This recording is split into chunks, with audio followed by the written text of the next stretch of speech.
Man, for the last couple weeks, guys, we've been talking about a lot of things like losing stuffed animals, getting ourselves lost, finding weird things in Lost and Found. But let me ask you this question. Have you ever thrown away something that later you regretted? Like maybe it was by accident, maybe you just weren't thinking, but you threw it away, and then a couple days later you had this realization of, oh my goodness, what did I do? Pause this video, tell one of the stories where you threw away something and you couldn't believe you did it days later.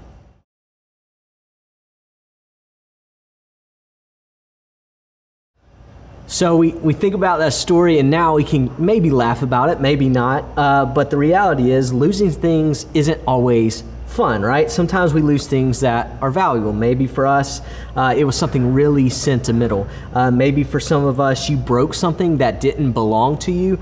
Maybe for you, you've misplaced something and you knew it was going to get you in trouble. Like, it's difficult to lose something that really matters to you, and it's very difficult, even worse, when you realize it was your fault. And you might sometimes feel sadness or embarrassment or guilt or even shame.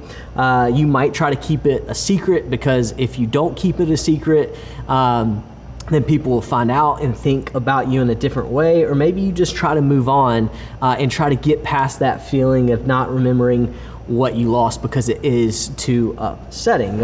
Over the past couple weeks, we talked about how a lot of times things that are lost eventually get found.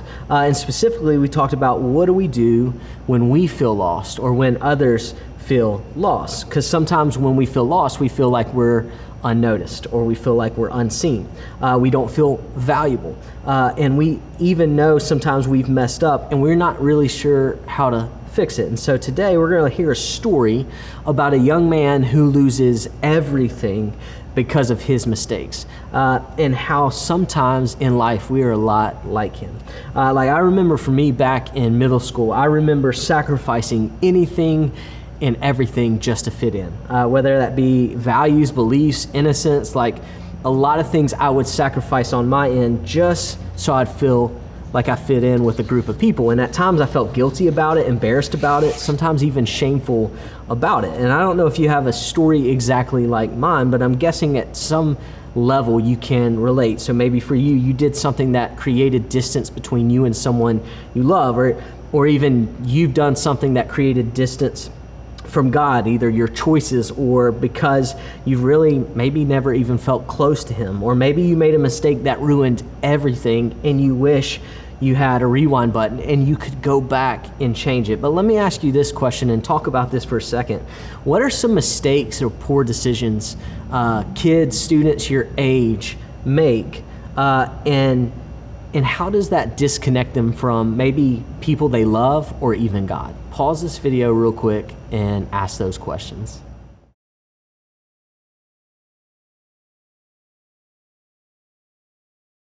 So throughout this series, we've been looking at Luke chapter 15. Yes, just one chapter. And this chapter tells us and shows us stories that Jesus taught to Pharisees who were being over-judgmental and viewing themselves way higher than everyone else. And first we looked at this parable of a lost sheep, of 99 sheep together and one goes away. And we looked at how that represented God and how God isn't angry or judgmental when we walk away, but he graciously pursues us, finds us, carries us back, and celebrates. And then we looked at a story of a woman who lost a coin, and that was very valuable. It was like a whole day's wage, and she searched everywhere for it because it was so valuable. And what we learned about God in that moment was God values us. And so let's continue in this chapter and look at another story to learn about what it teaches us about God. So pause this video, and what I want you to do is read Luke chapter 15, verses 11 through 19. Luke 15, verses 11 through 19.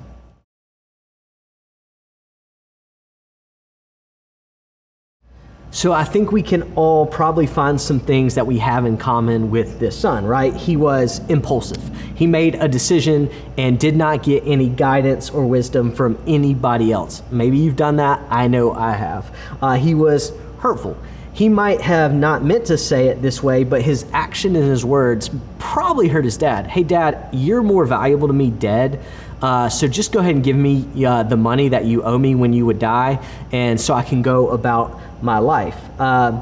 He was selfish. He didn't stop to consider what he was doing, how it was affecting others, even himself. He only cared about his money and his big adventure, not the people who actually loved him. And even though the son had all the safety, all the food, all the things at home, he was dreaming of this distant land where maybe he imagined, hey, I can do whatever I want to do. I can spend money and have fun. I can find everything that I think I'm missing here somewhere else. And for a while, the son lived the life he dreamed of until he couldn't anymore, right? A famine happens. People lost jobs. He struggled to find food. Then he eventually began to work for a pig farmer and eat the pig food. And he ate what they were ate. And now here's what we have. And what we see is in this context, Jesus was telling this story to the Pharisees. And these religious people saw pigs as unclean, forbidden by God in order to be loved by God. And they believed you couldn't even eat pork. And so when the son in the story ate with the pigs, the Pharisees would have seen this even as a sin against God. And while you might feel compassion for the son in the story, the Pharisees probably would just feel disgust. And of course, the son in the story never existed, but if he had, I think we can assume he would have been broken. He would have been filled with shame and guilt, embarrassment. He had thrown away everything that was good in his life. He had lost everything that was his money. Because of his own bad decisions, he found himself lost in creating tension and disconnect from others and from God. And he was probably filled with shame for what he had done and fear of what would be next and how he would respond. And so desperate, he decides to go home. He decides to go home, not as a son, but hoping to become just a servant in his father's house. So pause this video, read Luke chapter 15, verses 20 through 24.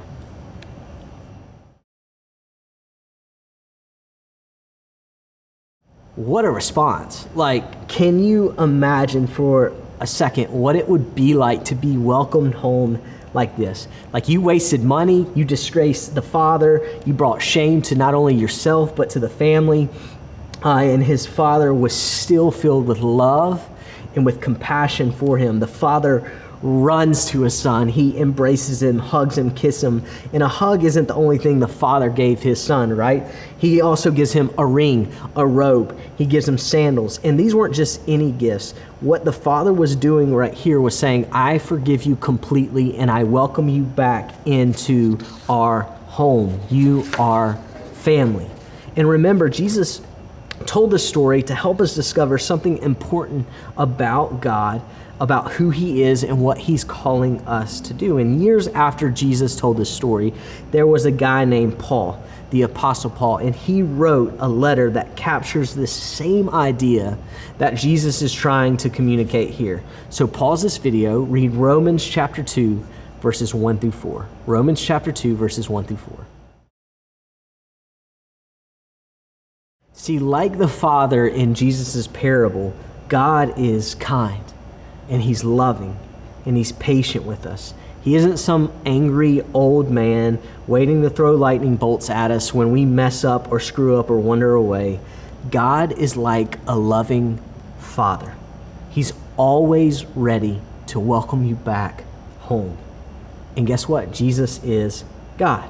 And so when you've made decisions or mistakes that have led you away from God, even maybe for you so far away from God, I hope you remember this, that what the son in the story has discovered about his father is this: when you feel lost, when you feel far away, when you feel distant, when you feel like you screwed up so much, Jesus welcomes you back still. So in the midst of all that, Jesus welcomes you back. And like going through middle school and me sacrificing and willing to do whatever to find friends, like it wasn't until like a year later in 7th grade when I realized if my friends were really my friends, then I wouldn't have to meet some level of coolness or level of fit in to be their friends. They would accept me and love me for who I was. And when I realized that, I realized who my real friends were. And I realized the people I could go to and get help and seek help from. So what about you? Have you ever felt disconnected from God because of your choices or mistakes? Maybe you're in that moment right now. Like, do you feel that right now? Or maybe you've felt connected and you've never really felt connected to God in the first place. Are you not sure how to connect or even reconnect with God? Are you not sure God would even want you back or cares that you've been gone? Like, if you can relate, I really hope you remember the story of the son. Just like his loving father, God always welcomes you back, whether it's your first time or whether it's 100th time. And I begin to wonder, like, if one of the reasons it's hard for us to believe that Jesus always welcomes us back is because a lot of times Jesus followers aren't always very welcoming when someone makes a mistake and wanders away from God. Like, I wonder if this place we call Seven Marks feels welcoming. Like, when people walk in, even if they've been far away or wandered away, like, are we welcoming? Like, and for me, I want us to think through that. So in your brain right now, I want you to answer this question. What kind of place makes you feel welcome? Like, what kind of descriptive words makes you feel welcome? And then I want you to ask this question: where you're at, whether it be at Seven Marks with our 5th and 6th or student ministry, whether it be at your home, like, how welcoming is your group? How welcoming is our group? How can we be more welcoming? Who has felt unwelcome by Jesus because they felt unwelcome by us? Like, how welcoming are you? And how can you be more welcoming? See, just like Jesus was angry with the Pharisees for being judgmental towards others, I wonder if there are steps we need to take to make it easier for people to get back to God after they've wandered away. And so, just like the son in the story, we've all hurt. We've all wandered far from God, even you. But no matter how far we wandered, Jesus still welcomes us back. So I hope you let the welcoming heart of Jesus change you so deeply that you begin to welcome others back, just like Jesus always welcomes you back. And like the Father in this story, Jesus welcomes you back. And here's the cool thing: he always will. So I hope you take that and you own that, and then you display that to other people. Hope you have a great week, and we'll see you guys next week.